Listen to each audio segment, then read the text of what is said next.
All right, good Friday morning, everybody. I'm Jared Klein coming to you live from the 29 News Digital Desk with the Morning Rush. Happy Friday, everyone. Let's start this morning with our local headlines. A man charged in a deadly shooting on Charlottesville's downtown mall a few years ago will have to wait a bit longer to see how his case proceeds. Marcel Washington is charged with second-degree murder and 2 counts of malicious wounding. Both prosecution and defense came to court Thursday with a plea deal, but the judge said he needs more time to consider the case. That case is expected to be back in court June 25th. Charlottesville Police Chief Michael Koch laid out his plans for the department and took questions during a town hall last night. He says while reports of gunfire in the city are down since 2022, gun violence is always a top concern for people. Koch says he plans to have another town hall and community forum around the same time next year. The University of Virginia is extending the deadline for admitted first-year students to decide whether they will attend the school. The deadline will now be May 15th, 2 weeks later than usual. This is happening because the Department of Education is not releasing FAFSA information until mid-March. Virginia Tech and VCU have made similar changes.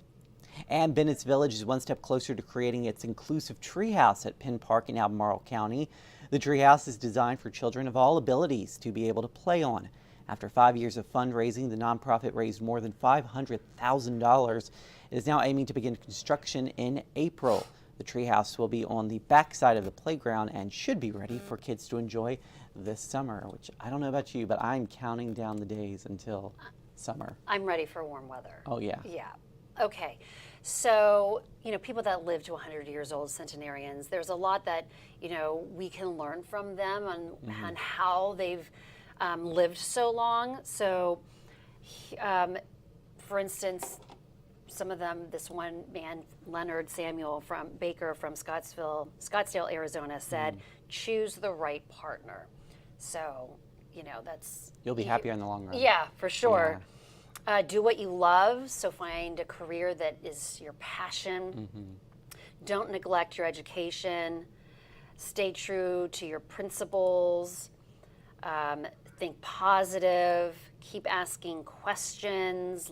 So learning, keep moving. I feel like that's, so important. But those are kind of like just some basics to think about. Yeah, I think those are all great. That's all great advice, especially keep moving. Keep moving, Give yourself a reason to keep moving and keep going. Yeah. Because a lot of times, you hear about people, they kind of, like they leave their job and then they don't know what to do with themselves. Right. They retire, and then they die. Yeah.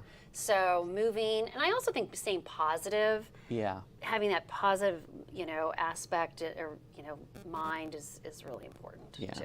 So, okay. So this is a question. So there was this couple, this bride at odds with her fiance because he wanted to invite an ex-girlfriend to their wedding. So what do you? Ex-fiance. Oh, ex-fiance. Excuse me. Yeah. His ex-fiance. Yes, to their wedding. I think that's totally inappropriate. I do too. Like, who wants the drama?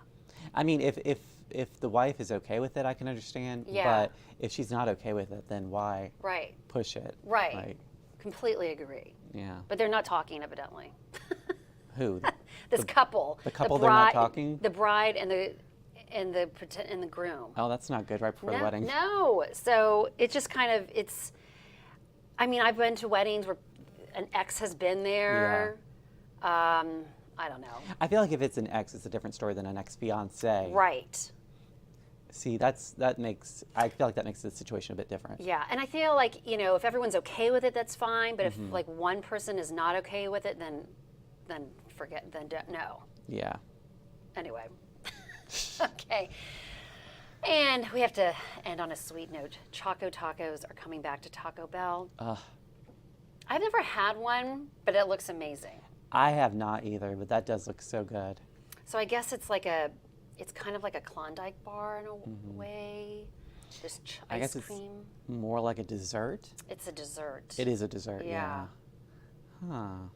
I'll have to try that out now that it's back out. I didn't know it existed. I didn't either. I guess it's popular though. So people were like, we want it back. The Choco Taco. The Choco Taco. Yes. All right, Okay. thank you, Jennifer. Let's take a look at that 7-day forecast. We've got high of 53 today, and then we have a chance for some snow tonight. Download the Storm Team 29 weather app to stay on top of that storm, and that has made Saturday a first alert weather day for earlier in the day when some of the roads might be slick. And it looks like we're warming back up to the 50s for next week. I hope you guys have a great Friday, a great weekend, and we'll see you again on 29 News at noon.